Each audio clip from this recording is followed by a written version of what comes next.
Y acá está su corazón. ¿Ok? Entonces, si yo tengo un hematocrito de 70%, mi retorno venoso es lento. ¿Ok? Porque la sangre es más espesa. ¿Estamos? Eso es fisiología humana básica. Y si yo tengo un retorno lento, ojo, ¿qué hace el cuerpo? Quiere incrementar ese retorno. ¿Cómo lo hace? Bombeamos sangre. Bombeando más sangre, es decir, incrementando la presión del corazón. O sea, hago que el corazón trabaje más fuerte. ¿Ok? ¿Y el corazón qué es? Músculo. Y si al músculo yo lo hago trabajar y trabajar más fuerte, ¿qué pasa? Como un fisiculturista. ¿Qué pasa? ¿Se cansa? No. ¿Qué pasa? Se pone duro. ¿Se pone duro? ¿Qué le pasa a una persona cuando va al gimnasio y levanta pesas todos los días? Se hipertrofia. Se hipertrofia, gana músculo, entonces esto crece. ¿Ok? Se hipertrofia. ¿Y esa hipertrofia qué significa? Si yo saco el corazón de acá y lo convierto acá, tengo mis válvulas por acá, etc. Mi pared por acá, mi pared por acá. ¿Okay? Si yo lo hipertrofio, significa que el músculo crece hacia afuera o hacia adentro. ¿Hacia dónde va a crecer? ¿Creen ustedes? Hacia los dos lados, hacia afuera y hacia adentro. Por tanto, esta cavidad se hace menor. ¿Ya? Y si se hace menor, significa que hay menos volumen de sangre que entra acá. Entonces el corazón dice, hay menos volumen.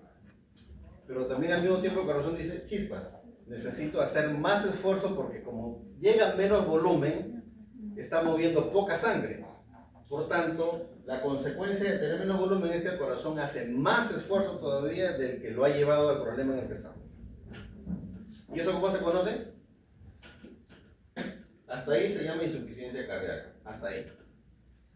Pero esta sangre que está acá no se puede mover al otro lado porque esto también se engrosó. Entonces, esta sangre de aquí no puede pasar acá. Y esa sangre de acá tampoco puede salir. Es todo un problema. Entonces, ¿qué pasa? El corazón se congestiona. Entonces, se llama insuficiencia cardíaca congestiva. Entonces, cuando dicen al abuelito le pusieron insuficiencia cardíaca congestiva, ese es el significado. Su corazón se engrosó y no puede mover a la sangre que tiene que mover. ¿Estamos? ¿Claro el concepto? Entonces, se dan cuenta que esto es importante. Entonces, yo tengo oxigenación como principal función. ¿Ok? Nutrición como mi segunda función. ¿Cuál era la tercera? Inmune. ¿Cuál es la cuarta? Naturales. Las naturales primero.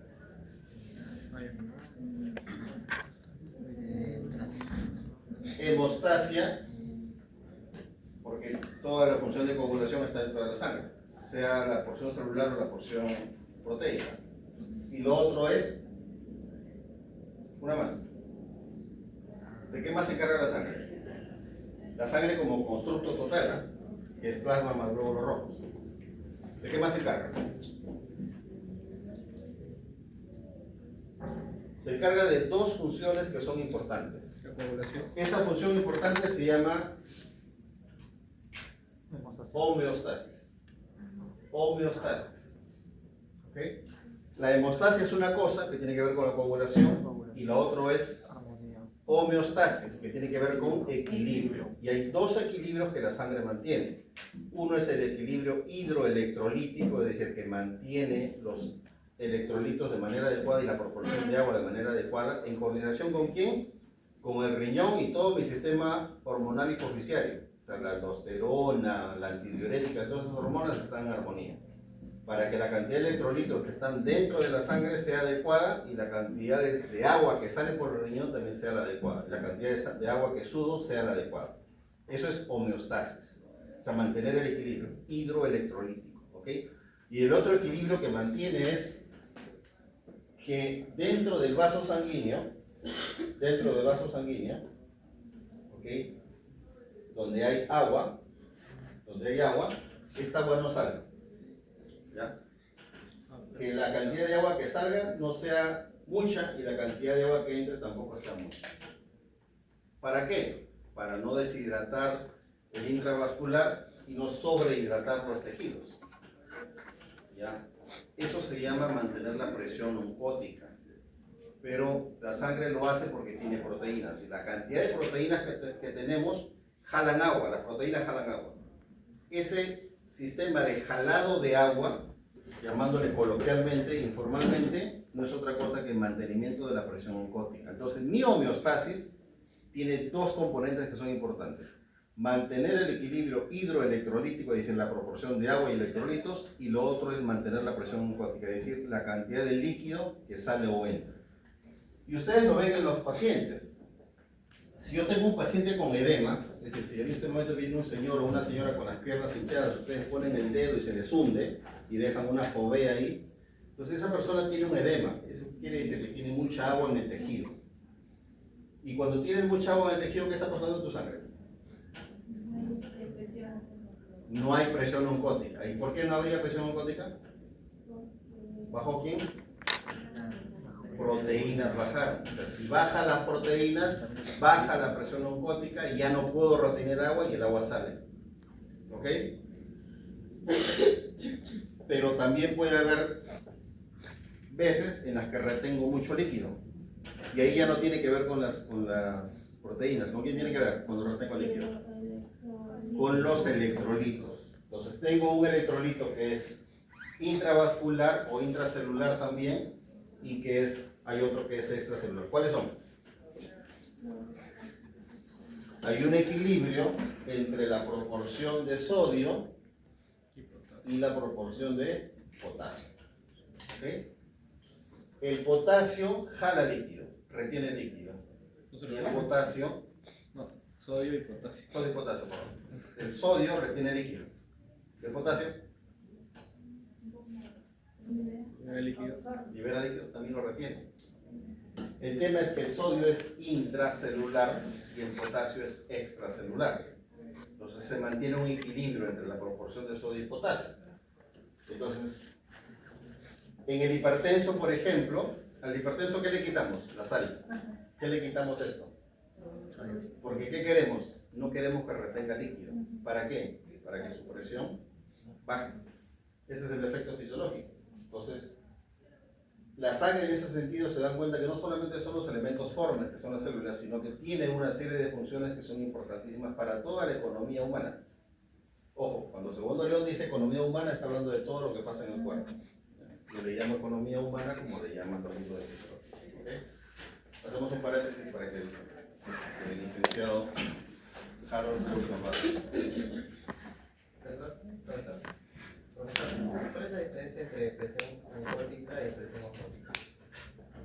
Presión oncótica y presión osmótica. Lo vamos a ver por acá.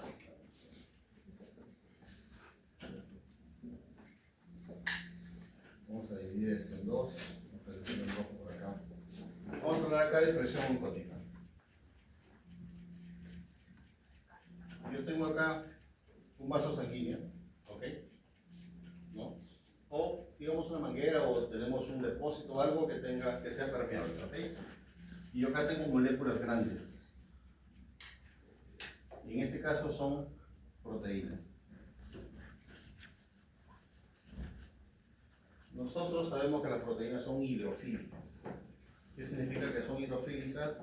Son una sustancia hidrofílica que retienen agua. ¿Ok? Entonces, esta proteína hidrofílica jala agua. Jala agua. Este sistema de jalado de agua, de atraer el agua, de retenerla, se llama presión oncótica. ¿Ya? A esto le vamos a llamar presión oncótica. ¿En qué se diferencia de la presión osmótica? Si yo tengo acá una membrana, ¿no? Igualito, la presión osmótica tiene que ver con un proceso llamado ósmosis. Ósmosis no es otra cosa que el traslado de líquidos de un compartimento a otro, pero no motivado por partículas grandes, sino por partículas solubles. Y en este caso tengo sodio y potasio. El sodio jala líquido. ¿Ya? El potasio también, pero en menor proporción que el sodio.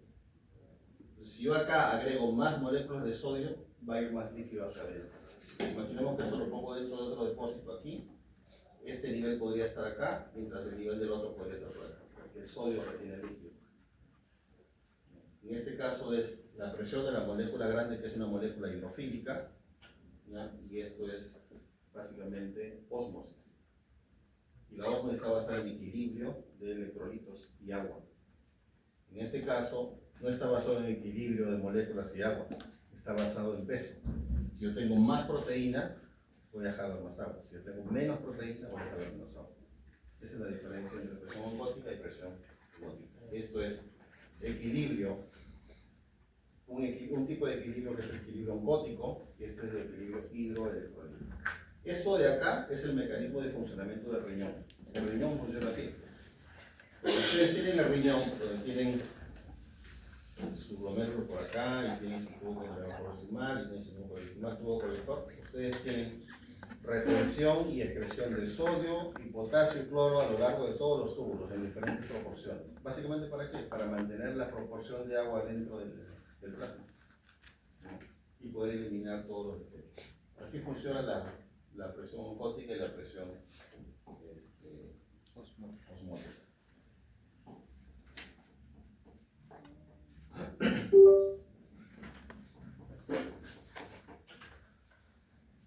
Ok. Entonces, la médula ósea tiene una estructura histológica. Vamos a recordarla porque imagino que el curso de histología ustedes lo han visto, lo han mirado. Entonces, la médula ósea tiene esta proporción con respecto al peso corporal, ¿no? Entonces, estamos hablando de más o menos entre 2 a 4 kilos de nuestro peso corporal es médula ósea, ¿okay? Y esa médula ósea está organizada alrededor de la vasculatura ósea, es decir, ustedes van a ver siempre una arteriola o una vena, ¿no? Y ahí van a encontrar todos los componentes de la médula ósea. Y por supuesto van a poder reconocer aquí en verde, representados en verde, las células endoteliales, que es toda la estructura de un vaso sanguíneo, ¿no? Pero en este caso es un sinusoide, ¿no? Y el sinusoide descarga dentro de los cordones medulares que están en el hueso. Recuerden que el hueso está formado básicamente por trabéculas óseas.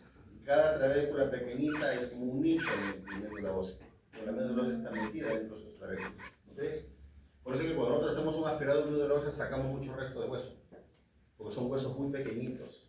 Es como una esponja, ¿no? Pero ósea, la médula. Entonces en esa esponja está metida toda la médula ósea, que son, siempre vamos a ver megacariocitos, y siempre vamos a ver islotes de eritroblastos, donde hay muchos eritroblastos, y nosotros en la lámina hematológica, en la lámina medulosa vamos a poder reconocer por el tipo de núcleo rápidamente cuáles son serie eritroide y cuál es serie mieloide. La serie eritroide tiene núcleos pignóticos, con citoplasma pignótico, porque hay formación de hemoglobina, que es proteica, y ustedes que las proteínas son acidofílicas, por lo tanto el colorante ácido lo van a retener con facilidad. Mientras que las células mieloides son más acidofílicas, por tanto el citoplasma es un poco más rosado, un poco más naranja. ¿Okay? La médula ósea o la formación de médula ósea está distribuido a lo largo de nuestra vida en diferentes compartimentos o en diferentes órganos. Si bien la médula ósea es probablemente el componente importante para nosotros que somos adultos, no siempre la médula ósea es importante en nuestro proceso evolutivo. O sea, el vaso y el hígado son órganos importantes para producir componentes sanguíneos cuando somos fetos. Allí no hay producción de elementos formes en los huesos. Porque recuerden que los huesos todavía no están formados. Los huesos empiezan a formarse casi alrededor del nacimiento. Entonces el hígado y el vaso son los órganos donde se produce la mayor cantidad de componentes sanguíneos. Y por supuesto ya en el adulto los nódulos linfáticos y en el niño, los niños el timo. La función de todos estos órganos juntos son estas. O sea, tienen que producir elementos formes de la sangre, que son los elementos de la serie roja, los elementos de la serie blanca y los elementos de la serie plaquetaria. Eso es una de las primeras cosas que tiene que hacer la médula ósea. Pero además de producirlos, tienen que madurarlos. Y el proceso de maduración toma un tiempo. Y tengan en cuenta estos tiempos, ¿por qué? ¿Por qué quiero que tengan en cuenta los tiempos? Porque de esos tiempos dependen varias cosas. Hace un par de semanas discutía con una paciente, ¿no?, que vino acá a la universidad. Yo tengo una mala suerte.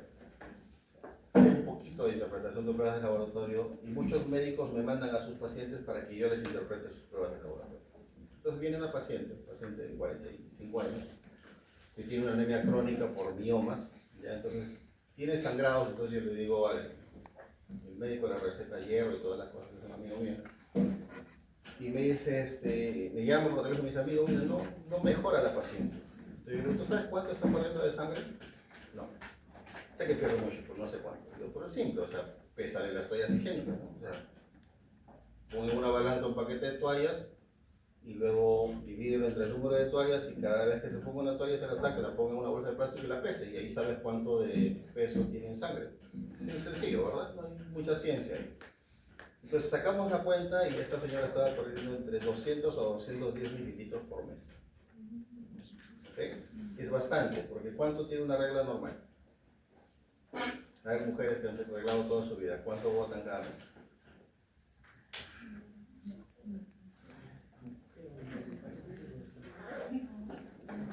¿No saben? Deberían saber. No, pues si a ustedes les pasa durante toda la vida, deberían conocer qué les pasa. O sea, normalmente una mujer debería perder entre 50 o menos, 30 a 50 mililitros. Eso es lo que debería perder por mes. 30 a 50 mililitros. Es decir, si yo tengo una mujer que pesa 60 kilos en promedio y la proporción de sangre es 7%, 7 por 6, 42, es decir, esa persona tiene 4 litros 200 de sangre. Si pierde de 30 a 50 mililitros, ¿cuánto está perdiendo? Menos del 1%, es decir, no pierde casi nada. ¿Ok? Y nosotros reemplazamos todos los meses entre 1 a 2% de nuestro volumen sanguíneo. Entonces, por tanto, ¿la menstruación causa anemia? No debería causar anemia. No debería, porque lo que pierdo es menos de lo que produzco, ¿verdad? Entonces es poco. Entonces, para que la menstruación cause anemia, tiene que haber un desbalance entre lo que pierdo y entre lo que produzco. Y ese desbalance tiene que ser superior al 1%. Es decir, pierdo más del 1% porque solo reparo el 1%. ¿Estamos? Entonces, es clave saber cuánto se está perdiendo. Entonces yo le decía a la paciente, y me dice, la médico que le había tratado antes de este médico que me contactó, me dice, la paciente, la médico le había dicho, ponte 7 ampollas de hierro, una cada 2 días, durante 2 semanas, y cada 2 días le pusieron una ampolla de hierro. Y hazte un hemograma a los 15 días después de la última ampolla. Les pregunto a ustedes, ¿la recomendación es correcta? No, de ninguna manera. Entonces, ¿por qué? Porque el glóbulo rojo tarda en formarse 2 meses. Es decir, para nosotros construir un glóbulo rojo normal en condiciones fisiológicas normales, nuestra médula ósea tarda 2 meses en pasar de célula inmadura a glóbulo rojo maduro. Entonces, por tanto, si yo le doy tratamiento para que construya nuevos glóbulos rojos, no voy a ver el resultado en 15 días. Voy a ver el resultado en 2 o 3 meses. Por eso las anemias ferropénicas o las anemias por deficiencia de hierro son difíciles de tratar y son prolongadas en términos de tratamiento. El resultado lo vemos entre 6 a 8 meses después, no 15 días después. Entonces, de ahí viene la correcta interpretación del resultado del laboratorio. Porque si tú a esa señora le haces la prueba a los 15 días, el médico que va a decir no está funcionando el tratamiento. ¿Por qué? Porque no está haciendo una evaluación adecuada. Entonces, eso es muy importante de tenerlo en cuenta. O sea, los tiempos aquí sí son importantes. Es diferente de leucocitos. O sea, los neutrófilos se mueren a los 3 días y a los 3 días los estoy produciendo. No hay ningún problema, ¿no? Pero ahí los manejo de manera distinta. El glóbulo rojo se maneja de otra forma. Entonces, este proceso de modulación ténganlo en cuenta, porque imagino que lo han visto en bioquímica. Nosotros utilizamos los glóbulos rojos, por ejemplo, para hacer el monitoreo de la diabetes. Para hacer el monitoreo de diabetes usamos hemoglobina glicosilada, que no es otra cosa que medir la proporción de hemoglobina A1 sobre la proporción de hemoglobina total del adulto. Y para medir la hemoglobina yo tengo que destruir el glóbulo rojo. Lo tengo que hemoglizar y medir la proporción de hemoglobina. Entonces el glóbulo rojo me sirve no solamente para cuestiones de anemia, ¿no?, o de sangre, sino también lo puedo utilizar, por ejemplo, para el monitoreo de la diabetes. Y tiene que ver con el proceso de maduración. ¿Por qué? Porque como el glóbulo rojo demora 2 meses en madurar, si en este momento, hoy día, que es 26 de agosto, yo tuviera un ataque de hiperglicemia, ¿no?, las últimas 24 horas, este glóbulo rojo que hoy día era una célula inmadura, en 2 meses va a tener hemoglobina glicosilada alta. Por tanto, en 2 meses, cuando yo lo mida, sabré que en agosto este señor tuvo hiperglicemia. Entonces, para eso me sirve, entonces, saber los tiempos de maduración del glóbulo rojo. Y también este sistema se encarga de destruir las células sanguíneas. O sea, nuestro sistema sanguíneo, yo lo llamo que es un sistema casi perfecto. ¿Por qué? Porque te construye células normales. Pero si por ahí se le pasa ya alguna célula normal, la destruye.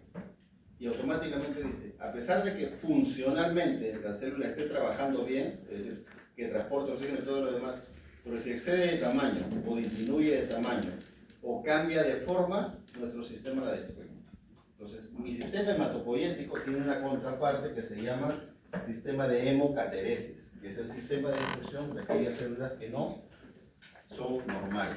Entonces, y ese sistema de hemocateresis lo desarrolla principalmente el vaso. Digo principalmente porque en algunas patologías el vaso es reemplazado por otros órganos, ¿no? Por ejemplo,